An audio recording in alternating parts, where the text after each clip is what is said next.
I think there were a lot of fans, they were worried not seeing you on Embedded for the first few episodes, that maybe you might not have made it to Australia. So how smooth was the journey getting here? Well, it was a lot of bumps in the road, but we're here now. It was a long flight from Mexico. It took us like 30 hours to get to Bali, and then another like 3.5, almost 4 hours to get here. It was Mexico, Barcelona, Dubai, Bali, Perth. Was the bumps in the road, was that just the journey? Were there other things that involved? Nah, just that, normal things like happen in camp. But no, that's it, So now that you're here, what are the emotions? You're only a few days away from fighting Josh Emmett for the interim featherweight title. I know you were, when we spoke to you in Dallas, you were a guest fighter. You were pretty focused on getting Volkanovski on this card, but you have Josh Emmett for the interim title. So what are your thoughts on Josh as an opponent? My thoughts on Josh as an opponent. I think he's a really dangerous opponent. I think he can make some damage if he gets to connect a single punch, and so I'm going to have to be really careful with him.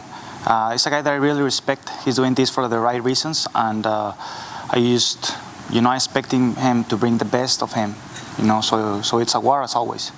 And you fought like Max Holloway, the Zombie, and Jeremy Stephens and all these guys. How does Josh compare to those? Do you feel like you fought tougher competition getting here than you will on Sunday? No, I just think it's the same thing. Every time that I step into the octagon, I cannot disrespect the guy in front of me. Because he's the best opponent that I could have at the moment. Plus me. I'm always fighting myself instead of the other guy. I'm trying to win against myself every single day. My demons. That's about it. But talking about Josh Emmett, I think he's a really dangerous opponent, so I'm respecting him because of that. And just be smart in the fight. And I'm sure you visualize getting the belt wrapped around you in Australia here. So would you feel like a champion? Like when Justin Gaethje won, he threw the belt on the ground, said it wasn't the real belt because he hadn't fought Khabib yet. But then when Dustin Poirier won, he viewed it as a real championship considering the journey it took for him to get here. I mean, the journey's been long. It's been like 10 years for me to get here to this point finally. And, it's just, I don't want to be disrespectful and saying there is not like the true belt or whatever. It's just what it is. We're like being honest. If I get to fight for like the actual belt, then that will be the belt. If the actual champion decides not to come back to the 145 pounds, then then the champion of the division is whoever has the interim belt. That's it. That's who it is. And how do you see that main event between Volkanovski and Islam playing out? I just think I'm not counting out Alexander Volkanovski because I know he's capable of doing a lot of things in that cage. I just think Islam uses his weapons better, and I think Alexander is going to have to be really, really smart in order for him to get the win. And I think Islam has better chances to win, honestly, but I don't count Alexander Volkanovski out of the fight.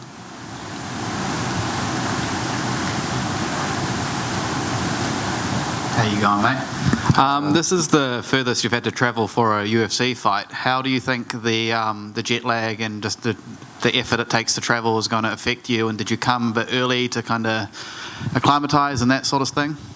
Yeah, we came to Bali. I think we stayed in Bali for like 7 or 8 days before we came here. So I feel pretty adjusted to the time zone here. And right now, I'm just good. I'm perfect right now. And after the Holloway #3 fight, and they were talking about who's next, did you feel like you were the rightful person to be next? Because it could have gone kind of any of 3 ways with Alan and Emmett in the discussion as well. Yeah, I always get like kind of the same questions, but the true answer to all of those questions is we're gonna fight each other. Like, we are on the same division, we are too close to each other, and whomever is winning, eventually is gonna fight the top guys in the game. So it's like a mix, you're always gonna have like the tougher opponents in front of you. So it doesn't matter if I'm not fighting Max Holloway or Allen right now or any other guy in the division. I think eventually it will happen. It's just a matter of time, and that's it. And with the way your fight with Brian Ortega finished and going into your next fight, it wasn't the ideal way to finish a fight. So does that kind of sit in the back of your mind going into your next fight? Like, I hope this fight actually finishes as a fight? Well, that's up to how you see it, right? because I did everything. It was in my hands to finish the fight. It's sad that people think that Brian Ortega's arms falling to the ground by itself, the shoulder, by itself, by no reason. It's just stupid to think that way. But if people wants to look down to that win, that victory, it's okay with me. I know what I did, and if people doesn't understand, then I'm fine with that. Thank you. And what's your thoughts on Australia? On Australia, who asked that question? Just over here. Sorry, dude. Oh, it's a beautiful country, brother. I always wanted to come here since I was a kid, and it's just the weather is nice, people is nice.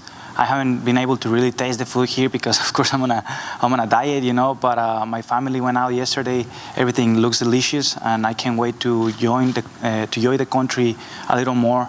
I was talking to a member of my team, and he knows some people here. I have a couple of friends from Australia, and I can't wait to go to the ocean and do some sport fishing or whatever I can in order for me to get to know the country even more. Do you get to spend some more time after the fight? A couple of days, or? My friend right here, who is my training partner as well, Marco Beltran, is a UFC veteran as well. He's fighting in Paris for the 145-pound belt in there in Ares company, and we're going right after here to help him out. So I'm gonna go to help him out. So. And one last question: after it's all said and done, how does Yair Rodriguez want to be remembered? I don't know if I want to be remembered or not. It's just, I'm just living, and if people remembers me, then I'm fine with that. If not, then I hope just make a change in somebody's life, a positive change in somebody's life. That's it. Thank you. Thank you.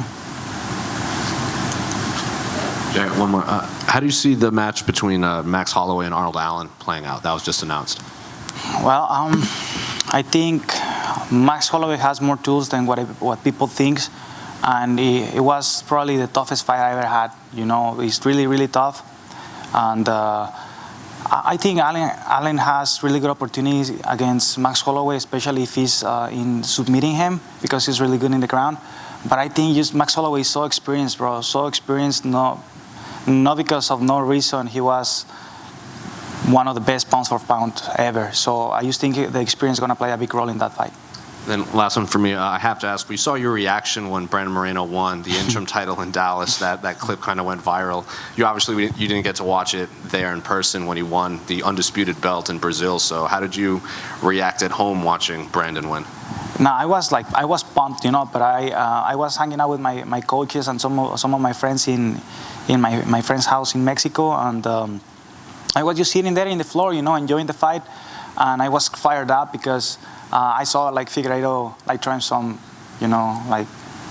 dirty punches in there, like a kick in the floor and stuff like that. I was like, hey, I was just getting really pumped in the fight, But as soon as I saw him winning the fight, I knew. I actually mentioned it in the interview before the fight. I think the fight is gonna be over in the second or third round, and that's what happened. So I'm really happy for him. And then Brandon has a belt. You're fighting for a belt. Alexa Grasso is about to fight for the belt. Irene is probably in the #1 contender fight. Are you hoping the UFC goes to Mexico this year for a pay-per-view? 100%. I think regardless of what happened in this fight, or the UFC is going to Mexico. And they're building a UFC Performance Institute as well. I think September, which I think is amazing. It's amazing for the next generations. We're getting old. We're gonna get there eventually, and it's gonna be time for the new guys, for the new era to come and take over. So I'm happy for that.